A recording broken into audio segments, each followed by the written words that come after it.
আসসালামু আলাইকুম প্রিয় দর্শক। তো দেখেন, অজস্র লোক হয়েছে, কারণ আজকে থেকে 2 মাস পরে ইজতেমা হবে। তারিখটা হয়েছে ডিসেম্বরের 21, 22, 23, কিন্তু 2 মাস আগেই দেখেন এত লোকজন হয়েছে, মানুষ এত আনন্দ পেয়েছে ইসলামিক অনুষ্ঠান। তো দেখে সবাই খুশি। তো সবাই সবার জন্য দোয়া করবেন, ভিডিওটাকে বেশি বেশি শেয়ার করে দিবেন। আমাদের নামানি আসামের সৌভাগ্য।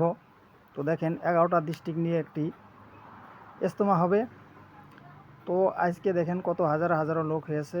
তো সবাই সবার জন্য দোয়া প্রার্থী।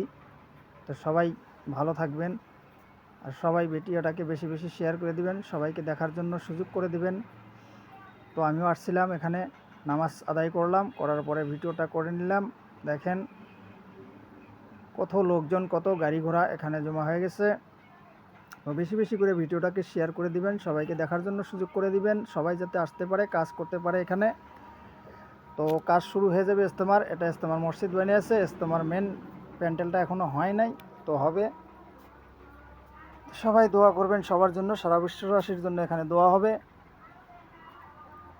তো আমাদের শান্তিপূর্ণভাবে যাতে ইজতেমাটা হয়। তো আইন, পুলিশ প্রশাসন নিয়ে হয়তো করা হবে এটা, সরকারের আদেশ অনুযায়ী হবে। কারণ এখানে কোনো ধরনের আমরা